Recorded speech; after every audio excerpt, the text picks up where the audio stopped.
Vamos nessa, você aí do primeiro ano, olha só, aqui eu e a professora Sabrina trazendo para você mais uma aula de química. E vocês viram na aula anterior as ligações covalentes, que eu chamava ligações covalentes normais, né? Emparelhamento de elétrons da camada de valência, tudo bem, chegando nos compostos moleculares. E na aula de hoje, com a ligação química parte 2, vocês vão conhecer os seguintes conteúdos. Vamos lá, então? Olha só, casos especiais de ligação covalente e também expansão e contração do octeto. Veja lá. Galerinha, fiquem ligados nessa aula de hoje, porque como eu já tinha falado lá em ligações iônicas, a gente tem a regra do octeto como um alicerce para a gente compreender as ligações químicas, mas existem algumas espécies que fogem a essa regra. Por isso que nós temos aí casos especiais, né, da ligação covalente.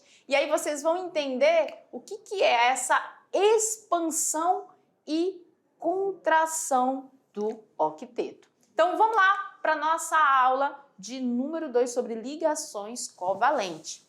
Como já foi falado, existem casos especiais de ligações covalentes em que o par de elétrons compartilhado é proveniente apenas de um dos átomos já estável.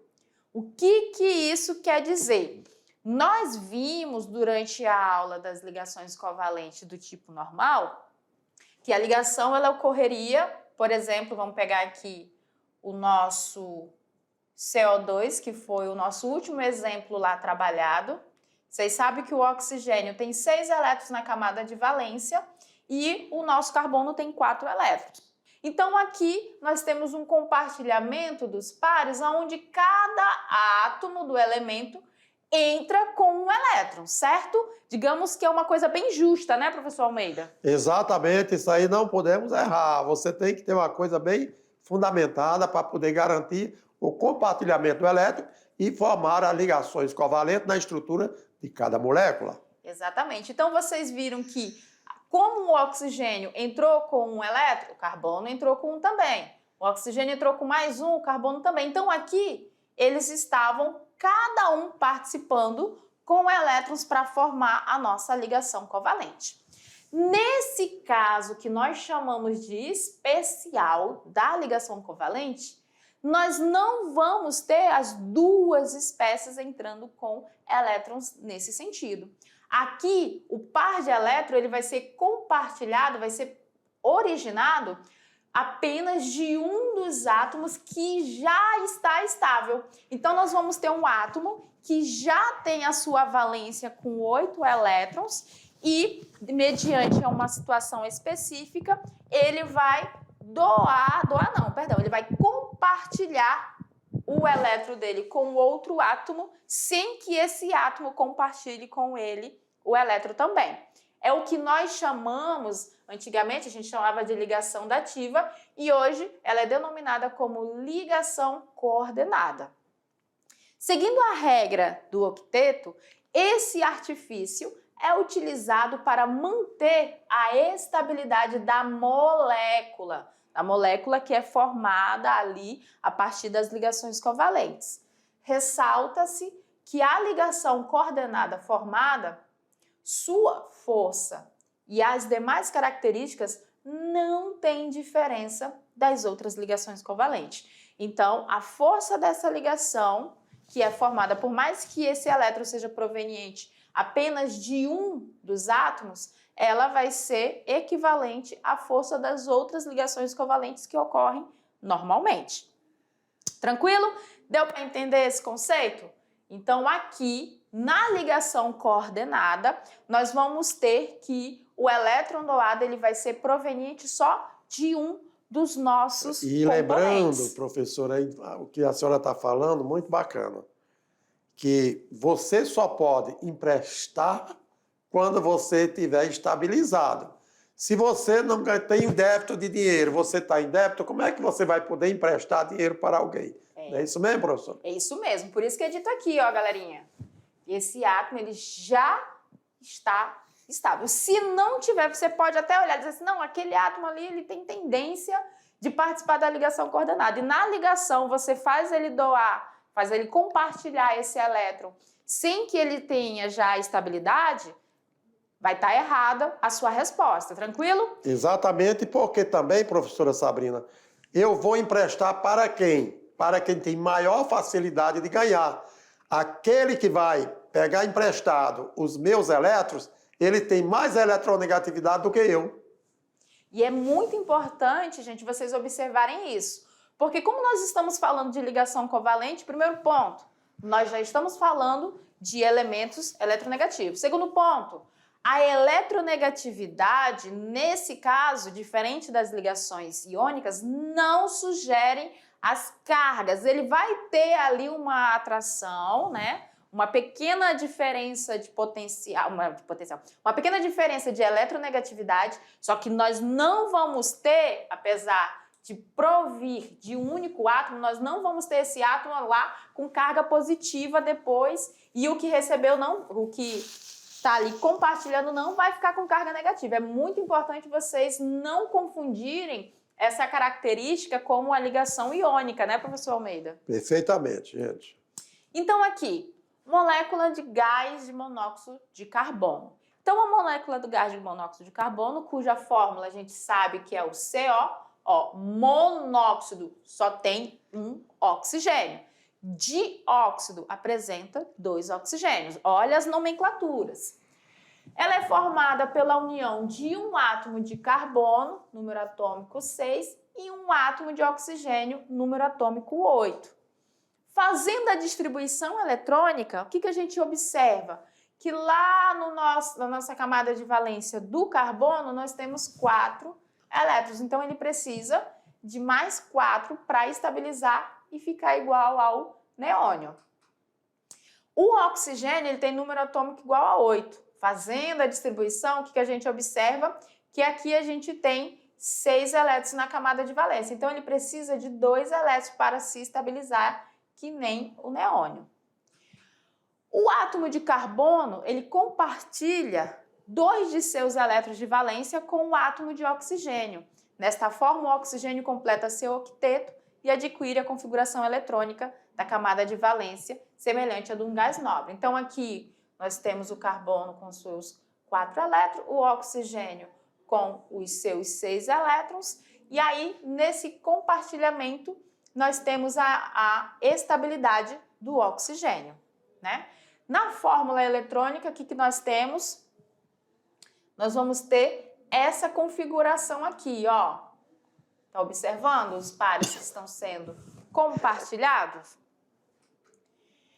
Na fórmula estrutural, a gente mostra aqui as nossas ligações. Qual a diferença que você consegue observar na estrutura que está sendo mostrada aqui, que a gente não viu, por exemplo, na estrutura do dióxido de carbono da aula anterior? Observa que até aqui, vamos fazer um traço. Até aqui, a canetinha desativei. O nosso carbono, ele está compartilhando os elétrons com o oxigênio. Mas chegou nesse ponto aqui, observa que essa ligação que está ocorrendo aqui, o carbono ele não entrou com um outro elétron nesse compartilhamento. Apesar de que você vê que ocorreu uma ligação do tipo triplo aqui. Porém, esse par de elétron aqui, ele é proveniente de quem? Olha a cor das bolinhas que estão representando o elétron. Ele é proveniente do oxigênio. Olha que legal, né, professor Almeida? Perfeitamente. Olha aí. Então, aí você tem a presença de, além das ligações covalentes comuns, que são aquelas que ocorrem um elétron de cada átomo compartilhando e gerando uma ligação, você tem o quê? Agora a presença de uma ligação coordenada que é feita apenas por um par de elétrons emprestado. Não significa ligação iônica, não é doação. Por quê? Porque no orçamento, digamos assim, do oxigênio, ele conta com aqueles 2 elétrons. Sim. Ele não está doando, ele está apenas emprestando, dizer, olha, continua no meu orçamento esse par de elétrons, apenas carbono, para você garantir a sua estabilidade. Não é isso mesmo, professor? É isso mesmo, até porque se você for observar, gente, o carbono, vocês viram lá, número atômico dele, 6, valência, 4 elétrons. Quando ele faz a ligação normal, aquelas duas primeiras ligações lá, são normais que ele faz com o oxigênio. Ele entra com um elétron, o oxigênio com o outro. Ele mais um elétron, o oxigênio com o outro. O oxigênio, 8 elétrons, fica estável. Mas o carbono não. O carbono não fica estável. E aí o que acontece? A estabilidade dele é garantida quando o oxigênio, digamos assim, ele impulsiona mais um par de elétrons e diz assim, vai girar, como o Almeida falou dentro do meu orçamento, vai girar na minha eletrosfera, mas também vai estar ao redor da eletrosfera do carbono. E aí os dois ficam estáveis. Mas antes dessa doação, as duas ligações que foram feitas primeiro promoveu a estabilidade do oxigênio para que depois ele pudesse fazer a doação não, o compartilhamento do par. Exatamente isso que a professora Sabrina acabou de falar, que você se ligue, hein? Porque de repente você vai pegar uma fonte bibliográfica e estudar sobre ligações químicas. É importante você já saber conhecer bem as ligações iônicas, conhecer as ligações covalentes normal e, no caso, das ligações coordenadas, que anteriormente chamávamos-se dativa. Isso. Dativa quer dizer, é apenas par de elétrons emprestados. E se empresto, aquele que recebe, ele é mais eletronegativo do que eu, porque ele tem maior tendência de captar elétrons para garantir a sua estabilidade. É isso aí, galera. Então, observem que se não fosse essa questão da ligação dativa, o nosso monóxido de oxigênio ele não teria estabilidade para se manter, né, professor Almeida? Exatamente desta forma. Então, vamos lá para a gente ver um pouco mais sobre essa ligação? Então, vocês observaram que, como eu e o professor Almeida falamos, antes do oxigênio fazer essa doação, ele realizou as ligações com o carbono e adquiriu a sua estabilidade, mas o carbono não tinha a estabilidade necessária.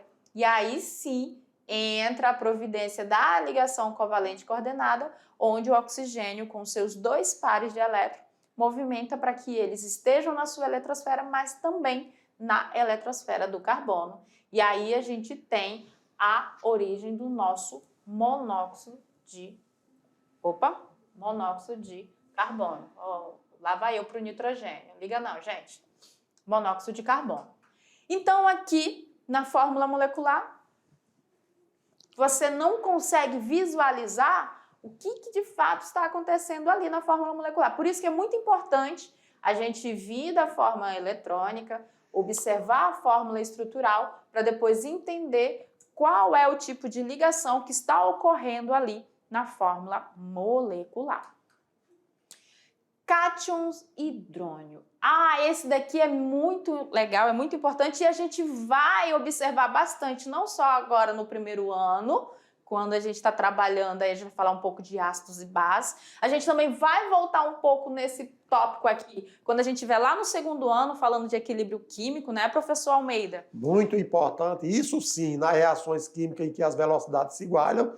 Então, a formação do íon hidrônio, isso está muito presente, porque a água está sempre reagindo com outras substâncias e liberando este íon para os demais, não é isso? Isso. Então, aqui, nesse ponto, observem com atenção a explicação que vai ser dada, gente. E isso aqui vocês vão rever um pouquinho lá no nosso segundo ano, quando a gente falar de novo dessa autoionização, né, Almeida? Exatamente, a autoionização, vocês vão ver, no caso dos ácidos e bases, ácidos, substâncias que no meio aquoso liberam um H+, mas quando existia apenas um hidrogênio daquela substância. Acontece que quando a partir de duas moléculas de água, uma delas também se torna íon. E aí, chama-se hidrônio. Vamos lá? O hidrônio, cuja forma molecular é H3O+, é formado pela união de um átomo de oxigênio, que tem número atômico 8 e, consequentemente, 6 elétrons na última camada. Isso nos informa que dois átomos, olha aqui, e dois átomos de hidrogênio que apresentam o número atômico 1, né? Então, a formação do hidrônio ocorre, por exemplo, na autoionização da água. O que é isso aí? É quando temos duas moléculas de água, onde uma, por exemplo, uma pode, digamos assim, doar um H+ para a outra. E aí, se isso acontecer, essa aqui vai se transformar em OH, porque um dos hidrogênios foram doados para o outro. E aí, este que ganhou, fica o que chamamos de hidrônio.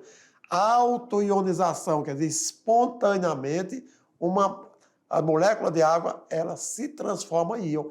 Mas o que acontece? Aquela que ganha o hidrogênio, ela se transforma no íon positivo, que é o cátio. E aquele que doou o hidrogênio se transforma no íon negativo, que é o ânion.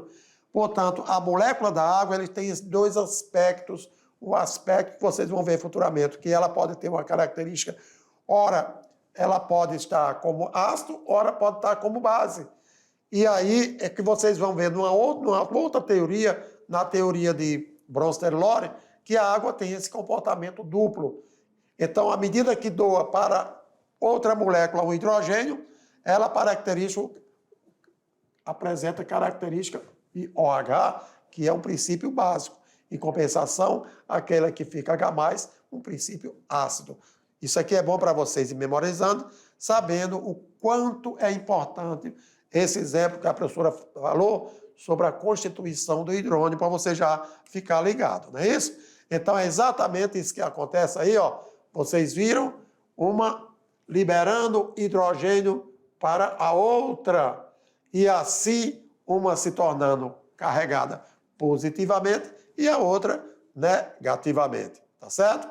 E aí, olha lá, desta maneira, de uma forma mais estrutural, sabemos que no papel você está vendo uma expressão escrita, mas lembrando que os elétrons estão em movimento, eles estão se deslocando, isso é o que acontece em toda a formação de composto químico, tá bom? Com relação à molécula do gás ozônio, a molécula do ozônio, cuja forma molecular é O3, ela é formada pela união de quem? 3 átomos de oxigênio. Por quê? O oxigênio ele tem o quê? 6 elétrons na última camada. Então, quando você vai envolver esses 3 elétrons para ligar entre si, você vai chegar na molécula do ozônio, que é o quê? Houve aí o compartilhamento, ou o empréstimo de elétrons de um átomo para outro. Isso mesmo, não é, professora? Isso mesmo. Aqui no ozônio, o que nós temos? Vocês observem que nós temos 3 átomos de oxigênio, ou seja, a eletronegatividade deles é igual, né? Só que durante a estruturação da formação da nossa molécula, olha só essa estrutura aqui de Lewis. O que ela está mostrando para a gente? Eu vou circular e daqui a pouco eu vou apagar para vocês entenderem o que aconteceu. Ó, esses 2 oxigênios, eles estão formando uma ligação do tipo dupla. Nessa ligação que eles estão formando, cada oxigênio entrou com um par de elétrons. Ou seja, cada um entrou com 2 elétrons e aí esses elétrons formaram um emparelhamento e fizeram a nossa ligação do tipo dupla. Beleza? Vocês observaram? Quando essa ligação ocorreu, os nossos 2 oxigênios ficaram estáveis, com 8 elétrons cada um, já que o par de elétrons do colega vai estar girando na eletrosfera dele e na do colega também, e assim vice-versa. Só que tem um detalhe nessa molécula do ozônio. Esse oxigênio aqui, ele não doou nenhum elétron. Ele não entrou na formação da molécula com um par de elétrons ou um elétron para doar. Ele apenas está recebendo no compartilhamento de um par de elétrons, ou seja, de 2 elétrons desse oxigênio aqui. Nessa ligação, nesse ponto da nossa molécula, aqui nós temos o que nós chamamos de ligação coordenada, que antigamente era chamada de ligação dativa. Quando esse oxigênio aqui compartilha um par de elétrons com esse, sem que esse segundo compartilhe os seus elétrons de volta. Aí a gente tem o que nós chamamos de ligação covalente do tipo coordenada. Mas isso só ocorreu depois que essa primeira ligação se estabeleceu e esse oxigênio obteve a sua estabilidade. Foi exatamente isso que vocês observaram na formação da molécula do gás ozônio, que é a molécula é o O3, né? Onde envolveram o quê? 3 átomos de oxigênio. Os dois, quer dizer, primeiros, na formação do O2, foram ligações covalentes comuns, ligação covalente normal. Na chegada do terceiro oxigênio, envolveu, portanto, o empréstimo de um par de elétrons, ok? Constituindo uma ligação coordenada e formando o gás ozônio. Quanto à expansão do octeto, nós sabemos que a regra do octeto é uma ferramenta muito útil para a determinação teórica da fórmula dos compostos mais comuns formada por elementos representativos, aqueles lá do grupo A, né, da tabela periódica.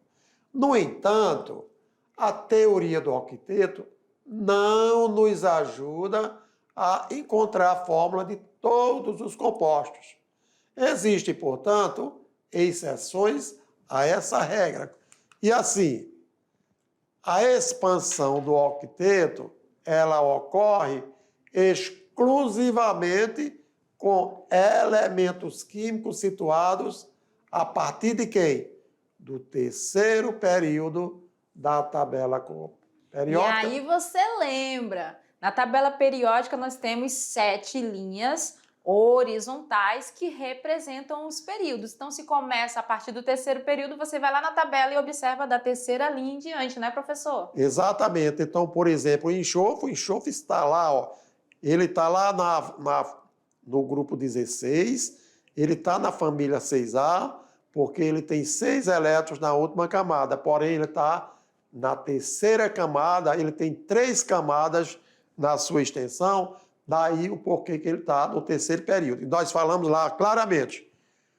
Significa, quando fizer a distribuição eletrônica, o número de camadas indica a última camada, o período que ele está localizado. E quantos elétrons tiver naquela última camada, indica a família também que ele está localizado. E lembrando que a primeira linha só tem o hidrogênio e o hélio. E o hélio, né? O hidrogênio só tem o hidrogênio, ele não é metal, ele é um gás, ele é atípico, porém, como ele só tem um elétron, ele fica na tabela periódica, que a tabela periódica é um quadro onde, através das propriedades desses elementos químicos, você pode organizar em períodos e em famílias. Nós temos aqui as moléculas do dióxido de enxofre, o SO2, nós temos o SO3 e do H2SO4. E aí são as fórmulas moleculares, e a seguir nós temos as fórmulas estruturais de cada um.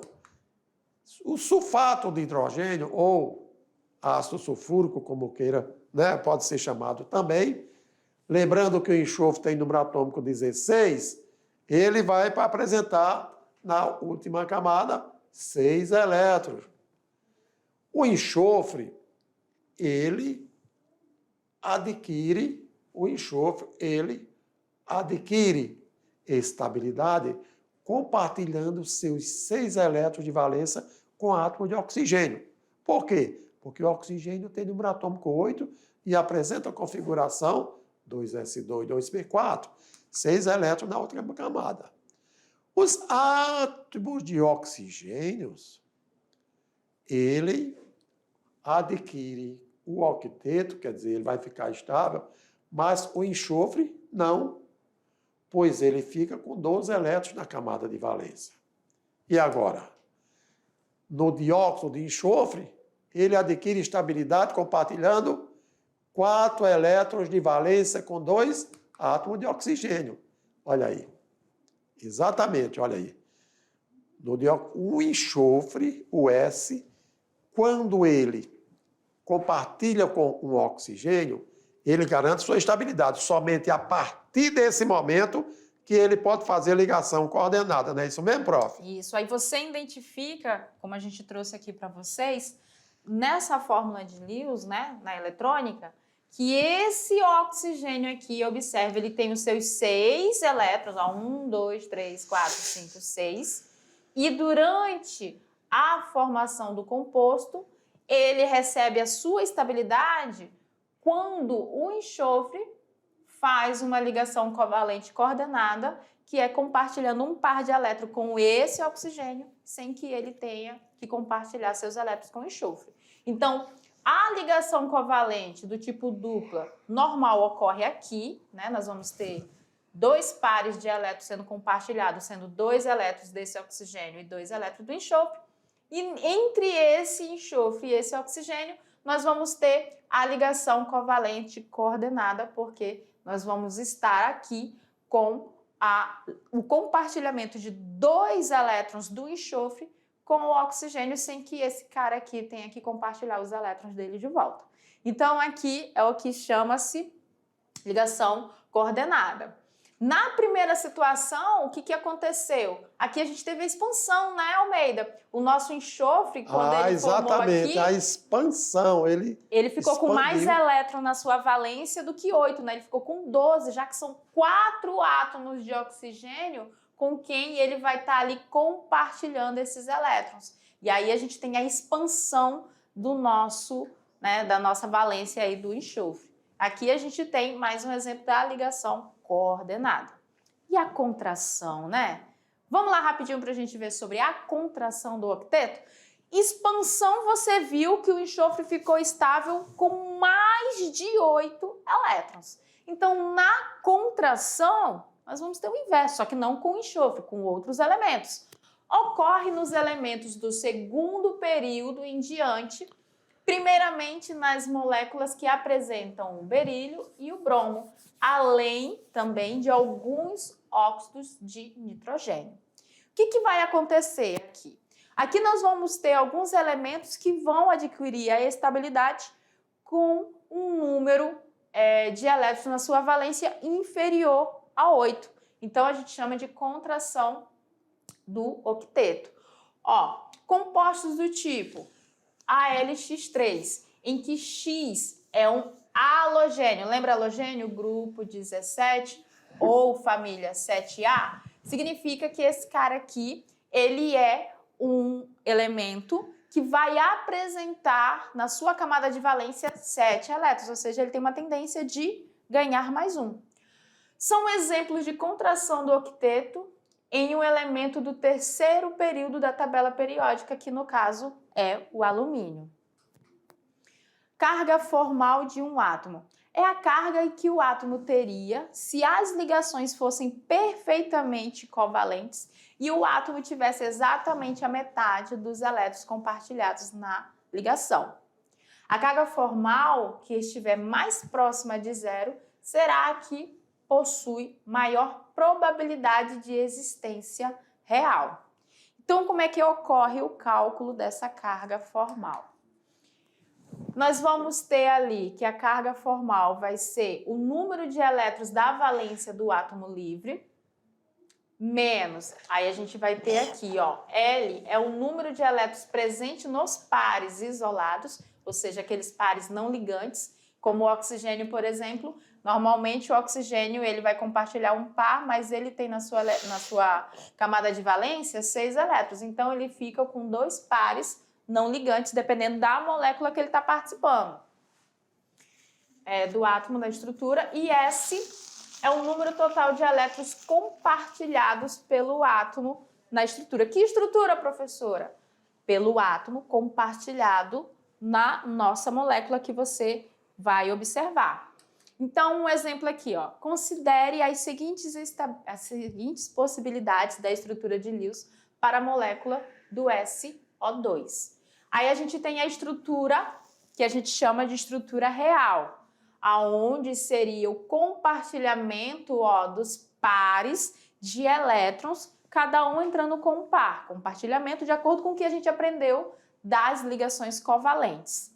Na estrutura 2, nós temos o que segue a regra do octeto, né? Ó, seria aqui esse compartilhamento e aqui os compartilhamentos para quê? para que a gente tivesse todas as estruturas seguindo a regrinha do octeto. Então, o que acontece dentro das estruturas reais? As estruturas reais, eles mostram para a gente que a regra do octeto, ela serve para a gente compreender, e muitos elementos da tabela periódica seguem essa regra.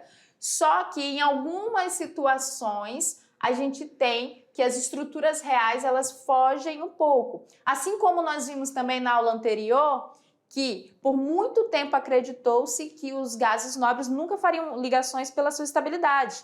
E hoje a gente já tem ligações que são formadas onde a própria valência dos gases nobres, como o xenônio, ela sofre a expansão e o xenônio, por exemplo, fica até com 10 elétrons na sua estrutura de valência. Exatamente. Isso aqui são algumas exceções, são alguns casos, né, em que podem acontecer a contração ou a expansão, ok? Com relação ao número de prótons e número de elétrons que tem na eletrosfera.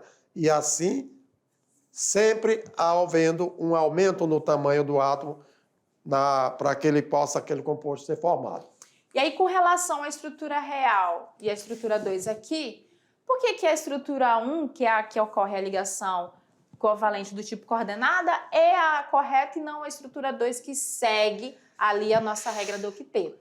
Bom, se há duas ou mais estruturas de Lewis possíveis para uma molécula ou íon, a estrutura que possui maior probabilidade de existência real é aquela que apresenta a menor energia possível, ou seja, aquela que a carga formal dos átomos esteja mais próxima do zero. Por isso que, lá na questão do enxofre, a ligação que ele faz do tipo coordenada e as ligações que fazem com que ele tenha a sua valência expandida, né, a sua valência com uma expansão, as que são as estruturas prováveis, porque ali a gente tem a carga formal mais próxima do zero. Então, se a gente pega, por exemplo, aqui o oxigênio e o enxofre. O oxigênio ele vai apresentar na sua valência 6 elétrons e o enxofre também 6 elétrons.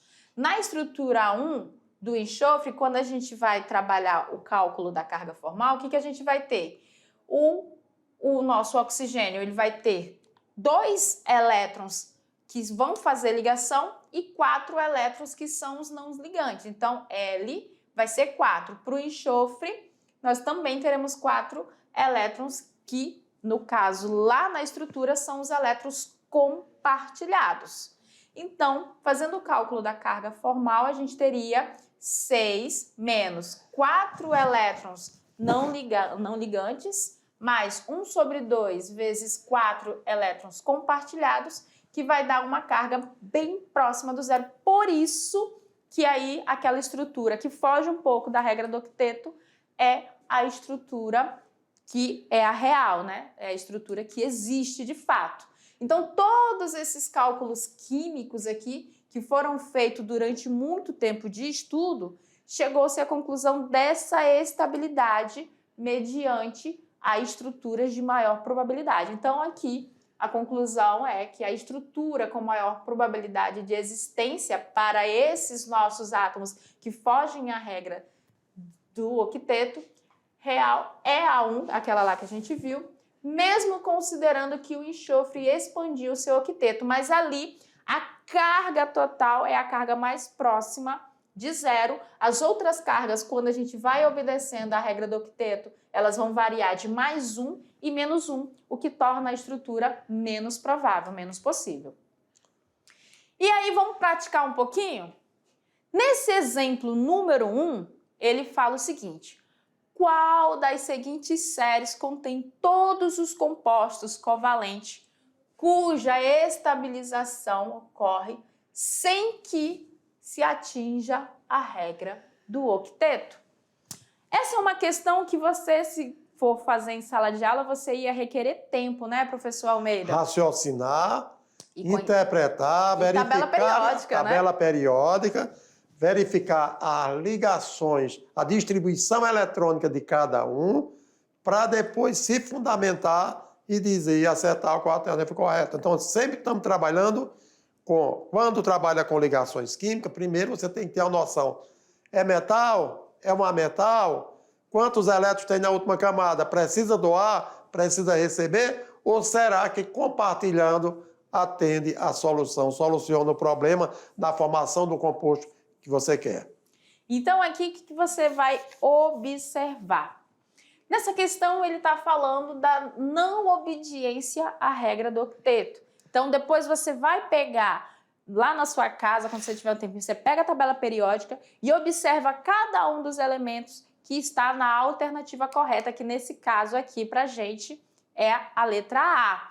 Você vai observar que o elemento berílio e boro, que está aqui, ó, berílio, boro, deixa eu apagar aqui, que eles estão aqui, eles não vão seguir a regra do octeto, portanto, os compostos que eles formam também não vão obedecer a essa regra. Em relação ao elemento fósforo, lá do composto PCl5, não segue a regra do octeto também, porque aqui a gente tem o fósforo fugindo do quantitativo da sua valência ali dentro, tá? Por ser da família 6A, o fósforo possui 5 elétrons, 5A, o fósforo possui 5 elétrons na sua camada de valência e ao se ligar com 5 cloros, aqui ó, atinge 10 elétrons, ou seja, ele tem uma expansão do octeto. Observe que ele está ligado só um fósforo a 5 átomos de carbono. Isso significa que os elétrons que o cloro-carbono, eu falei, né? Os elétrons que o cloro está compartilhando são compartilhados com o fósforo. São quantos cloro? 5. Então, o fósforo está compartilhando ali os elétrons dos 5 cloros, o que faz com que ele atinja um total de 10 cloros durante o compartilhamento. Ele também não obedece à regra do octeto. E no exemplo de número 2, né, para a gente fechar essa primeira parte da nossa aula, aqui ele está pedindo para você dizer quantas ligações dativas, ou seja, ligações coordenadas, se fazem presente no composto aqui do nosso sulfato. Esse 2 aqui, acho que na hora que trouxe para o PowerPoint, ele é isso aqui, ó, SO4, 2 menos, ele está aqui em cima, tá? E aí ele está sendo representada pela nossa figura. E ele quer que você determine quantas ligações do tipo coordenada estão ocorrendo aqui. E aí, numa estrutura dessa, fica muito fácil quando a gente tem uma linguagem dentro da química. Gente, a química, ela conversa com a gente todo o tempo por símbolos, por fórmulas, por figuras e por sinais. Nesse caso aqui, as ligações coordenadas, normalmente, elas são indicadas por uma seta, né, professor Almeida? Exatamente, que indica empréstimo de elétrons, né? Não é uma doação em si, mas o empréstimo é uma ligação coordenada, porém de forma emprestada. Não é uma ligação que tenha sido doação, senão ficaria como uma ligação iônica, tá? E a ligação, quando você for observar a seta, ela sempre vai sair daquele que está compartilhando para aquele que está recebendo. Então, no caso, sai do enxofre para o oxigênio. Como nós temos duas setas, então nós temos 2 ligações do tipo coordenada. As ligações coordenadas são indicadas por setas e observando aí a estrutura, a gente consegue notar a presença de 2 setas indicando esse tipo de ligação. Eita! Assim sendo, meu aluno, você aí, ó, com certeza estava de olho e com o ouvido ligado no que estávamos falando. Aí sim, agora, daqui a pouco, nós vamos fazer uma breve retrospectiva e você tem garantido sucesso na atividade de sala. Mas, olha só, nesta aula nós aprendemos sobre as ligações químicas, parte 2, inclusive ligação coordenada, que era chamada dativa, né? Quando o átomo já está estabilizado, e ele oferece um par de elétrons para que o outro átomo consiga também se estabilizar, tá certo? E aí voltaremos já já para aquela revisão.